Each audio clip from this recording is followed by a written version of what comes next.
A Beautiful Wife. Chapter 1. A Beautiful Wife.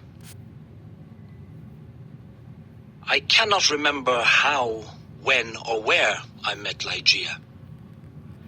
It was a long time ago, and my memory is not good. But I think I met her first in a large old city near the Rhine in Germany. She told me that she came from an ancient family. But I never knew the family name of the woman who was my friend, my partner in my studies, and finally my wife. Why did I never discover her family name? Perhaps because she did not want me to find out. But I cannot remember. I remember one thing very well. Ligeia was tall and slim. Later, at the end, she became very thin. How can I describe her quiet, aristocratic movements or the strange softness of her footsteps? If she came into my office, I only knew she was there when I heard her voice, or when she put her white hand on my shoulder. She had a beautiful face, but it was not a classical kind of beauty. There was something strange about it. I have often tried to understand it. Was it her pure white skin or her thick black hair? I looked at her long, delicate nose many times. It was perfect. I looked at her sweet mouth. How soft and red it was. And when she smiled, her teeth were white. Then I looked into her eyes. They were much bigger than normal eyes. Sometimes, when she was excited, they looked like a deer's eyes. They were black with long black eyelashes and black eyebrows. But as I looked into them, I realized that they had a strange expression. I thought about it for many hours, sometimes all night. What was the expression in those eyes? I wanted to know. Many times I thought I almost had the answer, but then it was gone. Ligeia was very determined. She was always calm and quiet, but her determination showed in her eyes. It shone like a terrible energy, and sometimes it frightened me. Ligeia was very clever. She was excellent at Latin and Greek, and she knew many other languages perfectly. She never made a mistake. She was also a student of science and mathematics. When we were first married, I often asked her for help with my studies, and we worked together. But after she died, I was alone. Without her, I was like a child in the dark. When she first became ill, she did not come to help me as often as before. She lost weight, and her skin became pale and transparent. When I saw that she was dying, I felt desperate. Ligeia resisted death with all her energy. She was determined to live. I watched in agony as she fought for life. I knew she loved me, but I only understood how much she loved me now that she was dying. She held my hands and said that she was devoted to me. I cannot talk about it now, but let me say that her love for me was part of her determination to live. On the night she died, she suddenly got out of bed and cried, "Oh God, must I die? Must I lose my fight with death? No, I can't die like this." But my dear Ligeia died.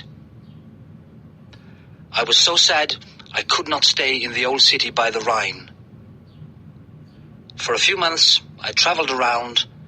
Then I bought an old abbey in an isolated part of England. This dark, sad place expressed my feelings of loneliness. But I decorated it with beautifully colored curtains, carpets, and ornaments. I said to myself, perhaps the bright colors will make me feel happier. Unfortunately, they did not. I began to drink too much. But I do not want to speak about that time of my life. I will only say that one day I married Lady Rowena Trevanion of Tremaine. My new wife had blonde hair and blue eyes. She was very different from my first wife. But how could I ever forget Ligeia?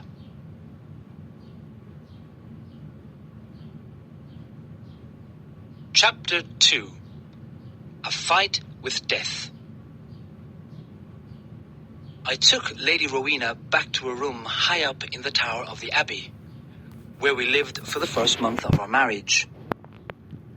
The room was very large, with an enormous window made of glass from Venice.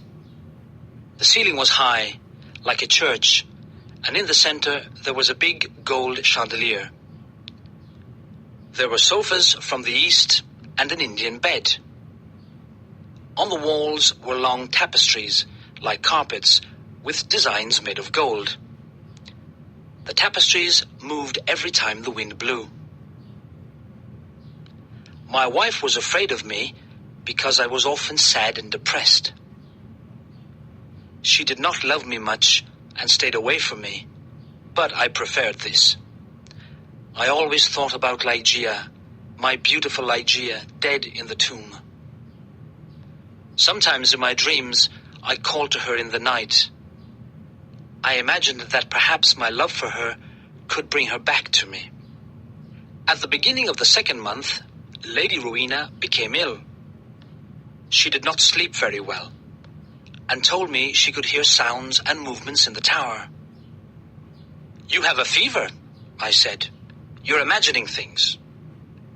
She got better, but then she went back to bed with a second illness, worse than the first. The doctors could not understand it. Again, Rowena began to hear little sounds and movements in the bedroom, and they frightened her. One night, at the end of September, she woke up suddenly. I was sitting on a sofa by her bed. She whispered to me that she could hear sounds and see movements, and there was a frightened expression on her thin face. But I saw and heard nothing. "It's the wind," I explained. "You can see the tapestries moving in the wind." But her face was white with fear, and she nearly fainted. I remembered that there was some wine on the table on the other side of the room. As I walked under the light of the chandelier, a strange thing happened. I felt something invisible pass me, and on the carpet I saw a shadow, almost the shadow of a shadow. I decided to say nothing to Rowena. I poured out a glass of wine and gave it to her. Then I sat on the sofa and watched her. After some moments, I heard very quiet footsteps on the carpet coming towards the bed. A second later, as Rowena was about to drink the wine, I saw, or perhaps I dreamed that I saw, 3 or 4 large drops of a bright red liquid fall into the glass. Rowena did not see it. She drank the wine, and I said nothing because I thought it was only my imagination. After this, Rowena's health got much worse, and on the third night she died. Her servants prepared her for the tomb, then covered her with a sheet. The next night, I sat alone with her body in the bedroom. Strange forms and shadows moved around me. I looked nervously into the dark corners at the moving tapestries, and I felt frightened. Then I looked at the carpet under the chandelier. There was no shadow there, and I felt better. When I looked at Rowena on the bed, sad memories of Ligeia, the only woman I ever loved, came back to me. It was perhaps around midnight when I heard a sound. It was quiet but clear, and it woke me from my dreams. I thought it came from the bed. I listened in terror, but I did not hear it again. I looked carefully at Rowena for any sign of life. She was not moving, but I continued to look at her. Minutes passed, Then I noticed a little color in Rowena's face. My heart stopped in horror. I could not move. When I understood that Rowena was not dead, I tried to revive her. But soon the color disappeared from her cheeks.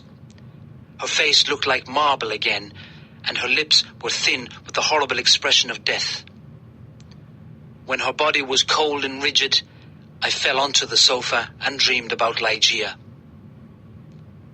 An hour later, I heard the same sound as before. I listened. Yes, there it was again. A sigh from the bed. I ran over and saw clearly that her lips were trembling. Then they opened, showing her bright teeth. I thought I was going mad. There was a pink color on her cheeks and neck. Her body was getting warm again, and her heart was beating a little. Lady Rowena was alive. I did everything I could to revive her. Then, suddenly, her color disappeared. Her heart stopped, and her body became cold and rigid. I sat down and began to think about Ligeia again. Then again, for the third time, there was a sound from the bed.